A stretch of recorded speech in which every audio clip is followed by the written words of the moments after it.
Hariom, Namastê pessoal, tudo bem? Bom, hoje nós vamos mergulhar aqui em um tema que atravessa culturas, tradições e filosofias espirituais. A constituição multidimensional do ser humano, né? Você já deve ter percebido que nós não somos apenas um corpo físico, certo? Existe em nós algo mais sutil, mais profundo, né? Pensamentos, emoções, energia vital e também uma essência espiritual que vai além da matéria. E esse não é um entendimento exclusivo do yoga. Quando olhamos para várias tradições, como a hebraica, a egípcia, a filosofia grega, o espiritismo e até mesmo o catolicismo, todas reconhecem que o ser humano tem diferentes camadas ou corpos. Então, agora, vamos explorar isso com calma. Eu vou usar aqui uma tabela comparativa que coloca lado a lado essas visões, sabe? E, claro, vamos dar uma atenção especial ao que o yoga chama de koshas, tá? Os invólucros ou camadas da consciência, certo? Então, dá uma olhadinha aí. Então essa imagem, ela resume como diferentes tradições espirituais enxergam os vários corpos do homem, né? De um lado a gente pode ver a teosofia, né? O yoga, Vedanta, né? A tradição hebraica, a egípcia faraônica, né? Até a Rosa Cruz, ó, os gregos, tá vendo aí o espiritismo e a visão católica, né? Cada uma dessas tradições dá nomes diferentes, mas todas falam de uma mesma realidade. O ser humano não é simples e ele é composto de camadas que vão da mais densa à mais sutil, certo? De modo geral, podemos dividir essa constituição em dois grandes blocos, tá? A tríade superior, que representa os níveis espirituais mais elevados, né? A parte imortal do ser humano, a nossa ligação direta com o divino, e o quaternário inferior, né? Que inclui a mente, as emoções, a energia vital e, claro, o corpo físico. É como se houvesse um ser espiritual eterno, né? Vestido com várias roupas ou capas, né? Que possibilitam sua experiência no mundo material. Eu gosto muito do exemplo do astronauta, né? Para você ir para aquele ambiente, para o espaço, ele precisa colocar aquele traje, né? Uma roupa. Então, pro Atman, né? O ser imortal, estar aqui nessa terra, nesse personagem atuando, a gente precisa dessa vestimenta aqui, desse veículo, deste corpo, né? Agora, dentro do yoga e de Vedanta, né? Essa ideia, ela aparece de forma muito clara através dos koshas, tá? Esse é o nome que a gente dá dentro do yoga para esses invólucros, né, da consciência, né? Os sábios antigos indianos, né, perceberam que a nossa verdadeira natureza, esse Atman, né, a consciência pura, está sempre presente, mas como eu disse, revestida de camadas, de 5 camadas, que podem tanto velar quanto revelar essa essência. Então vamos aí entender cada uma delas, ok? A primeira é chamada de Annamaya Kosha, né? É a nossa camada aí mais densa, né? O nosso corpo físico, né? Ele é chamado assim porque é formado e sustentado por alimento. Anna é alimento, né? Tudo que a gente ingere se transforma em ossos, músculos e tecidos, certo? Aqui entram as funções fisiológicas, a biologia, a saúde corporal, né? Quando a gente cuida da nossa alimentação, do exercício, do sono, a gente está cuidando dessa primeira camada nossa aí, tá? Ele é indispensável, mas também é o mais transitório de todos os corpos. O segundo é chamado de Pranamaya Kosha, o corpo de energia vital. Tá? Esse seria o corpo sutil que anima o físico. Ele também é conhecido como duplo etérico ou corpo bioenergético também, né? Ele é formado pelo prana, né, a energia vital, né? E essa energia circula através da respiração pelos canais sutis chamados de nadis no yoga e se acumulam nos centros energéticos conhecidos como os chakras, tá? É no Pranamaya Kosha que está toda essa estrutura dos chakras. O Pranamaya Kosha, ele conecta o invisível com o visível, né? Sem ele, o corpo físico seria apenas matéria inerte e ele funciona como uma interface, portanto, entre o corpo físico e os demais, né, mais sutis, né? Esse corpo, ele se mantém intacto quando um membro do corpo físico é amputado, né? Esse fenômeno é conhecido como o síndrome do membro fantasma pela ciência, né? E isso é uma das evidências, né, para que a gente comece a respeitar esse tipo de conceito e aceitar, né, a existência de um corpo bioenergético, né? As pessoas que amputam um braço, perdem uma perna, elas relatam que após isso ocorrer, elas ainda continuam sentindo, né, os seus membros, sensações, formigamentos, coceiras e tal, né? É dito que esse corpo físico nosso, ele cresce e se desenvolve nessa matriz energética, no Pranamaya Kosha, né? E uma outra coisa também que evidencia, né, a existência desse corpo de energia em nós, né, são os tratamentos com acupuntura, né, pessoal? A acupuntura nada mais é do que o direcionamento do Qi, né? Os chineses chamam o prana de Qi, né? Pelos meridianos, né?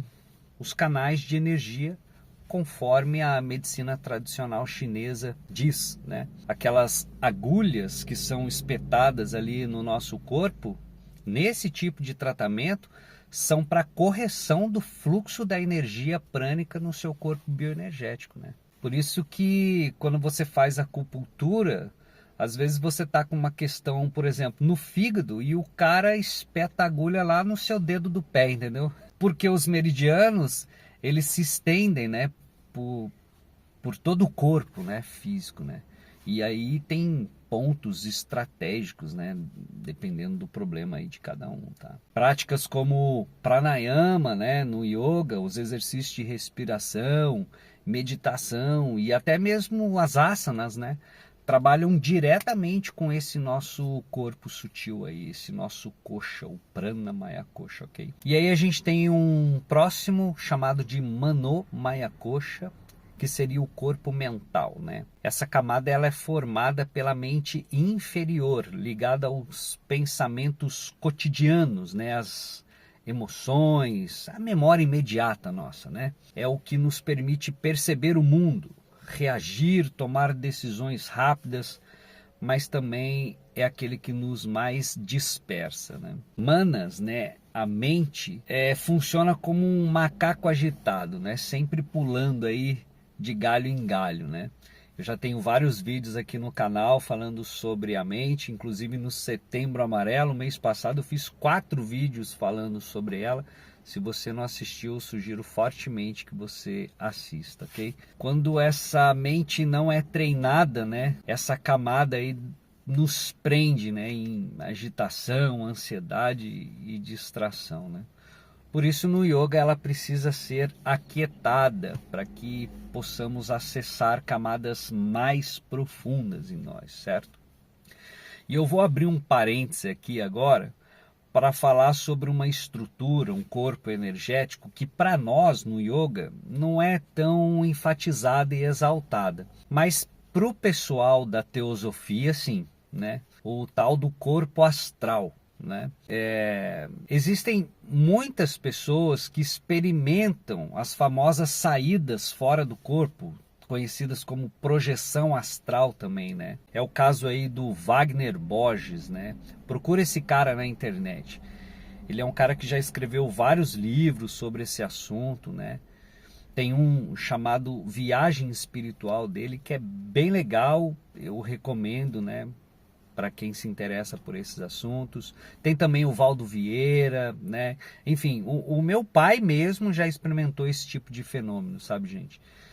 E é isso, assim, né? Eles eles conseguem se projetar, né, se desdobrar, né, para fora do corpo físico, e é através desse corpo que se faz isso, né? Mas de acordo com eles também, com essa escola aí filosófica, os fenômenos de mediunidade, comunicação, né, e intercâmbio com outras dimensões, com espíritos que já desencarnaram, né, elas são feitas através desse veículo corpóreo também.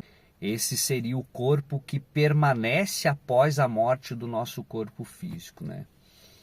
E como a vida não dá saltos, a gente vai para essas outras dimensões, né? Levando aí na bagagem todas as nossas virtudes e os nossos defeitos, né? Vivenciando essas emoções todas com mais intensidade ainda, porque nessa outra dimensão a gente não tem o cérebro físico para amortecer as vibrações vindas aí dessa dimensão astralina, né, do astral, né? É só uma curiosidade.